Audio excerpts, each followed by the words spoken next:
Ka'bah, ini saya sujud, tiba-tiba baru sujud 1 detik, kaki saya, bukan kaki, kepala saya tuh ditendang, dus, kaget saya, Tuhan, saya nggak bilang Allah, Tuhan, saya bilang gitu. Terus saya cari kiri kanan, siapa yang tendang saya? Saya tanya teman saya, lo lihat nggak siapa yang barusan lewat di kaki, di kepala gue? Enggak, Uni, karena Uni dia tuh. Perkenalkan, saya adalah Evi Ayu. Kalau di yang Bu Siti share di sini, Evi Ayu SPSI MIKOM. Iya, saya lulusan S2. Dan basically saya sebetulnya saya penyanyi. Saya adalah seorang entertainer dari saya kecil, dari umur 8 tahun saya sudah mengenal dunia nyanyi. Dan kebetulan kakak saya juga seorang penyanyi terkenal di Indonesia. Saya tidak perlu sebut namanya, karena nanti akan membuat orang melihat saya, wah murtad nih, gitu lagi. Saya sudah kenyang dimaki-maki sama orang, semua orang saya udah kenyang dimaki-maki orang. Jadi biarkanlah yang pingin tahu saya nanti silakan buka aja di Evi Ayu. Nama saya Evi Ayu. Saya single parent. Anak saya 3, kebetulan anak saya sudah dewasa semua, dan saya sudah punya cucu 1, baru usia 3 bulan. Saya terlahir dari keluarga muslim. Saya lahir muslim, ibu saya seorang haji, dan kakak-kakak saya juga haji. Dan saya mengenal Tuhan Yesus itu sebetulnya sudah lama sekali, di saat usia saya masih kecil. Belum kenal Tuhan Yesus. Jadi saya waktu kecil itu, saya suka sekali dengan lagu-lagu Natal. Karena kebetulan di keluarga kami ini bukan muslim aja, tetapi ada Katolik dan Kristen. Jadi memang saya anak tunggal. Saya mempunyai saudara tiri 14 orang. Rame ya? Rame sekali, memang Tuhan itu luar biasa. Jadi saya tuh gak punya saudara kandung, saya punya saudara tiri, dan semuanya itu ada yang Islam, ada yang Katolik, dan ada yang Kristen. Dan kebetulan saya terlahir sebagai seorang muslim. Saya muslim yang taat, ibu saya haji, dan saya tidak pernah meninggalkan sholat 5 waktu. Saya berpuasa, dan luar biasa Tuhan membentuk saya itu sedemikian rupa menjadi wanita muslimah pada saat itu. Jadi ketika saya kecil, saya selalu dengar lagu-lagu Natal karena kakak saya Natalan. Saya suka. Dulu tuh ada lagu pohon terang. Nah itu mungkin Bapak Ibu tahu ya lagu itu ya. Nah, saya suka sekali lagu itu. Terus ada jingle bell, jingle all the way. Dan ibu saya itu nggak masalah dengan lagu-lagu seperti itu. Sampai akhirnya saya remaja dan lulus SMA. Kebetulan saya tuh terlalu genit, menikah kecepatan. Iya, saya menikah kecepatan. Jadi di usia 19 tahun tuh saya udah punya anak 1. Nah, dan menikah dengan orang yang beraliran agama Katolik. Luar biasa kan? Saya menikah dengan orang yang Katolik, tetapi lucu Bapak Ibu. Di pernikahan itu kita tidak mengikuti Katolik, tapi dia mengikuti saya sebagai seorang Muslim. Jadi kita menikah secara Islam. Dan di hari ketiga dia kembali lagi, Bapa kami yang di surga, dimuliakan namamu, seperti itu. Dalam nama Tuhan Yesus Kristus, seperti itu. Jadi nikah tuh hanya untuk cuma ganti agama buat nikah aja. Setelah itu dia kembali lagi ke agamanya, seperti itu. Dan saya akhirnya dikasih buku-buku tentang Katolik, tentang Kristen. Saya baca, tapi saya nggak ngerti. Akhirnya saya ikut katekisasi. Saya ikut katekisasi Katolik selama 1 tahun. Di saat mau dibaptis, entah kenapa pendeta itu tanya, Mbak, sudah siap mau dibaptis? Kalau belum siap, nggak usah ikut. Entah kenapa pendeta itu, pastor itu tiba-tiba tanya ke saya gitu, kalau belum siap jangan ikut. Karena saya nggak mau membaptiskan orang yang belum siap secara lahir dan batin. Akhirnya saya keluar dari ruangan pastor, saya nangis sejadi-jadinya. Saya tanya, iya ya, ternyata saya nggak siap. Karena saya ikut agama suami saya itu karena cinta, bukan dari hati.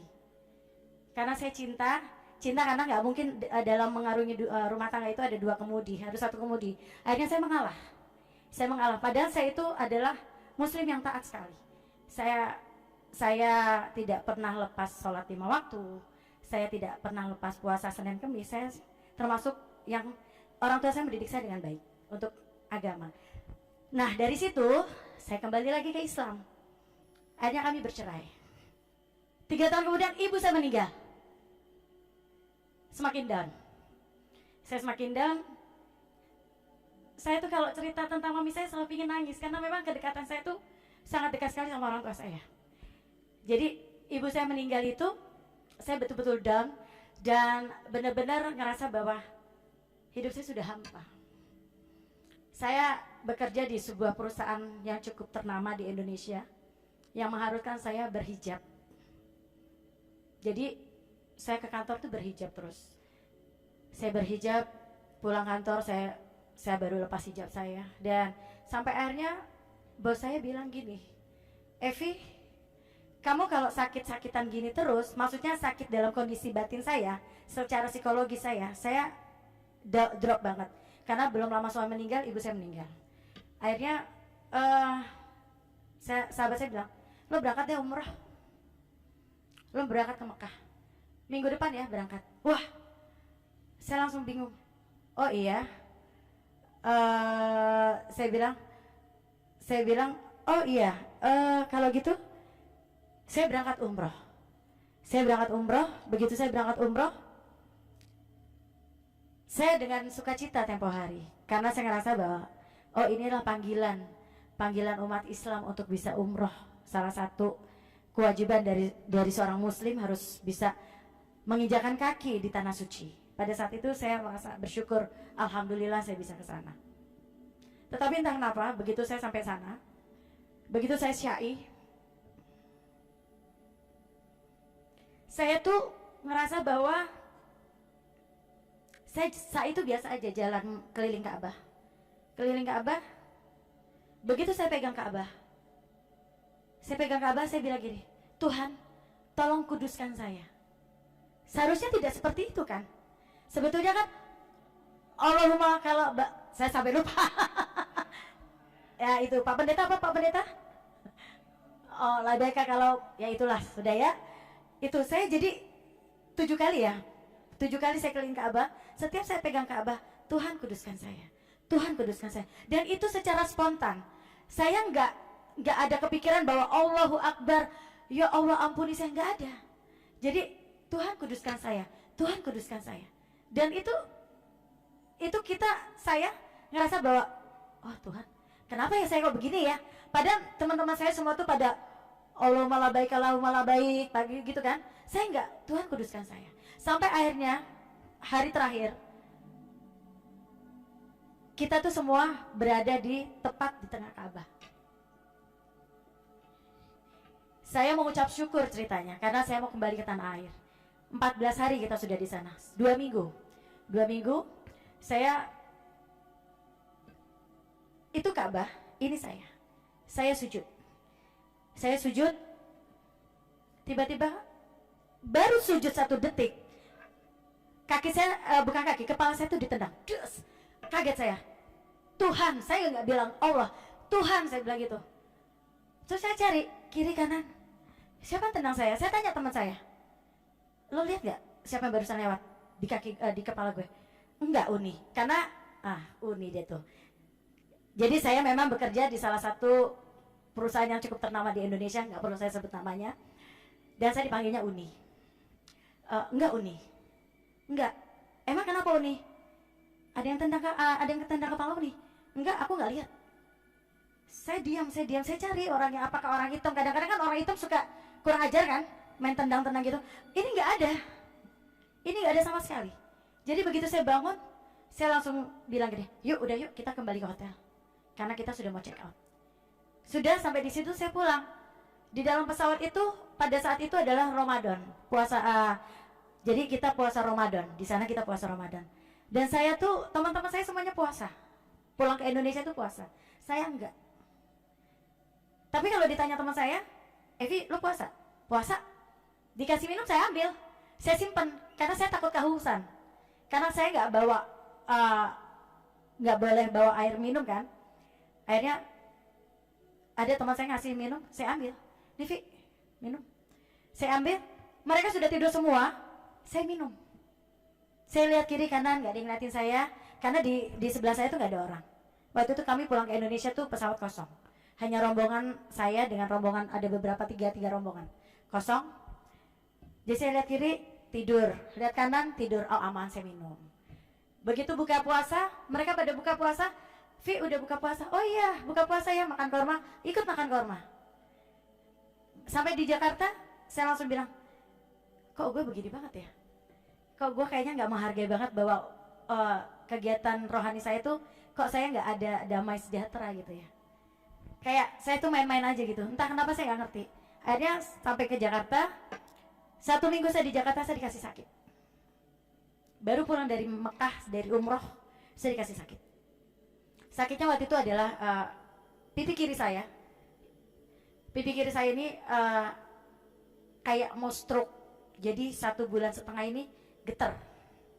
Saya udah berobat kiri kanan, nggak ada yang sembuhin, nggak ada yang bisa sembuhin. Ini belum sembuh, kaki kiri saya dihantam. Saya nggak bisa jalan. Saya nggak bisa turun dari tempat tidur. Saya nggak bisa melangkah ke kamar mandi. Saya cuma nangis. Dan saya nggak bisa ke kantor. Karena kebetulan saya adalah PR dan marketing. Kadang-kadang merangkap manajer juga, jadi nggak jelas saya kerja itu. Kerja Rodi, gitu. Jadi saya bilang sama teman saya, gue nggak bisa ke kantor, sakit. Tapi udah kelamaan loh, udah 1 bulan loh. Iya, gue sakit. Kaki gue nggak bisa turun dari tempat tidur. Akhirnya saya kalau mau ke kamar mandi atau mau turun, saya panggil mbak saya. Mbak, saya teriak mbak karena nggak ada bel. Saya nggak mau kayak orang tua, gitu kan? Karena saya ingat almarhum ibu saya kalau panggil susternya, ting, nah saya nggak mau tuh. Jadi begitu saya panggil mbak, iya mbak, gitu. Bawa saya ke kamar mandi. Saya jalan saya seret sakit sampai gini saya nggak bisa melangkah tuh, saya nggak bisa. Sampai akhirnya suatu ketika saya berdoa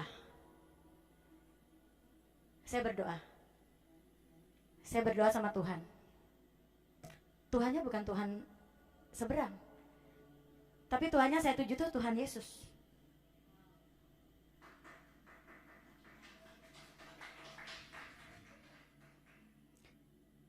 Jam 12 malam tepat saya bangun dari tidur saya. Karena saya itu taat sekali melakukan sholat tahajud. Jadi saya jam 12 malam saya bangun. Saya bilang, Tuhan, Engkau yang kusebut dengan nama Tuhan Yesus. Aku datang. Kalau Engkau memang nyata dan Engkau memang benar-benar bisa menyembuhkan orang sakit, Engkau bisa menghidupkan orang mati, Engkau bisa membuat orang buta melihat kembali, Engkau bisa membuat orang lumpuh menjadi jalan. Tolong saya sakit. Saya tuh kalau kasih kesaksian ini selalu pengen nangis karena memang luar biasa kasih Tuhan ke saya tuh dahsyat. Dahsyat Tuhan. Saya tuh sampai saya benar-benar tunjuk ke dia sampai benar-benar saya marah. Tuhan yang saya sebut dengan nama Tuhan Yesus, kalau memang Kau nyata, tolong sembuhkan saya. Saya nggak bisa jalan. Saya nggak bilang saya lumpuh, karena kaki kanan saya masih bisa berjalan. Tolong sembuhkan saya. Tolong sembuhkan kedutan kiri saya, karena saya nggak mau stroke. Karena saya ke dokter udah bilang ini gejala stroke, mbak. Stroke ringan. Saya takut gitu loh. Karena saya masih punya anak yang kecil-kecil pada saat itu. Saya masih butuh saya masih mau melihat anak saya menikah, melihat anak saya punya anak. Jadi keinginan saya itu sebagai orang tua single parent itu luar biasa. Saya bilang, Tuhan tolong sembuhkan saya. Kalau memang Kau nyata dalam kehidupan saya dan Kau bisa menyembuhkan saya dan Kau bisa membuat saya pulih, saya bisa berjalan, saya tidak akan pernah menyangkal Engkau lagi dan saya akan menjadi murid, menjadi anak Kristus. Saya tantang Tuhan. Saya ingat hari itu hari Rabu jam 12 malam. 3 hari kemudian, puji Tuhan, kedutan saya sebelah kiri ini hilang. Saya nggak bilang puji Tuhan. Saya langsung bilang, oh ternyata Tuhan Yesus itu nyata ya. Terima kasih ya Tuhan. Tetapi kaki saya masih sakit. Saya belum bisa melangkah. Dari situ saya bilang sama Tuhan gini, Tuhan, Engkau sudah menyembuhkan kedutan aku sebelah kiri. Engkau sudah bisa membuat aku tidak bergetar lagi, karena buat saya itu adalah, saya kan seorang entertainer. Kalau saya stroke atau saya nggak bisa jalan, terus gimana saya bisa nyanyi gitu kan? Meskipun saya kerja di kantoran, tapi saya tetap jadi seorang penyanyi. Saya nggak mau kehilangan apa ya, diri saya sebagai jati diri saya sebagai seorang penyanyi ataupun saya pekerja. Saya bilang terima kasih Tuhan, tapi kok kaki saya belum bisa jalan. Saya berdoa lagi, Tuhan kalau memang kau benar-benar nyata, sembuhin dong kaki saya bilang gitu. Saya mau bisa menyanyi lagi, saya mau bisa menghibur orang, saya bilang gitu. Entah kenapa hari 1 minggu kemudian kaki saya boleh turun dari atas ranjang ke lantai. Berikan tepuk tangan buat Tuhan Yesus. Saya boleh melangkah, kaki kiri saya boleh menginjak lantai. Dan saya langsung bilang, puji Tuhan. Dan saat itu saya bilang sama teman saya, bawa saya ke gereja. Teman saya kaget. Gereja? Lu jangan gila, Vilo tuh baru pulang umroh loh. Saya minta saya dibawa ke gereja. Kenapa? Saya mau berdoa di gereja. Terus teman saya bilang, Vi, are you serious for this? You are Muslim? Ya, gue tahu gue Muslim, tapi gue mau ke gereja. Sampai di gereja, singkat cerita saya di gereja. Akhirnya saya ikut kebaktian. Saya orang bego, saya nggak tahu apa-apa. Nyanyi kayak tadi itu baru tahu saya kan. Saya 2018 saya berangkat umroh tanggal 13 Mei. Dan saya dikasih sakit itu Juni saya dikasih sakit. Akhirnya saya melangkahkan kaki ke gereja itu kalau nggak salah Agustus September saya masuk ke gereja untuk pertama kali. Dan pulang dari gereja saya masih, kaki saya diseret. Terus saya tanya, di gereja ini ada komunitas apa? Di gereja ini ada komunitas wanita namanya Women in Christ. Itu isinya apa? Mereka bingung, kok nanyanya gitu? Berarti Mbak, saya Muslim, saya mau tahu tentang Tuhan Yesus. Oh, langsung disambut baik oleh gereja tersebut. Oke Mbak, datang aja setiap hari Kamis. Akhirnya saya datang hari Kamis. Saya datang ke Kamis dengan kaki masih diseret. Entah kenapa tiba-tiba ada pendeta bilang, saya mau mendoakan ibu muda di sini yang tidak bisa berjalan. Saya tengok kiri kanan, ini ngomongnya sama siapa ya? Kok kayaknya semuanya mukanya cerah-cerah aja, yang kesakitan cuma saya. Terus saya bilang, ibu nggak usah nengok kiri kanan. Saya bingung, kok dia bisa tahu saya nengok kiri kanan? Padahal itu kan pendeta di sini ya, saya di ujung sana, yang itunya jemaatnya banyak banget. Kok dia tahu saya nengok kiri kanan? Ibu nggak usah nengok kiri kanan, saya akan berdoa dari sini dan ibu tidak usah berdiri. Saya akan doakan ibu supaya ibu bisa melangkah selepas pulang dari gereja ini. Dan mujizatnya, saya dikasih kesembuhan di situ.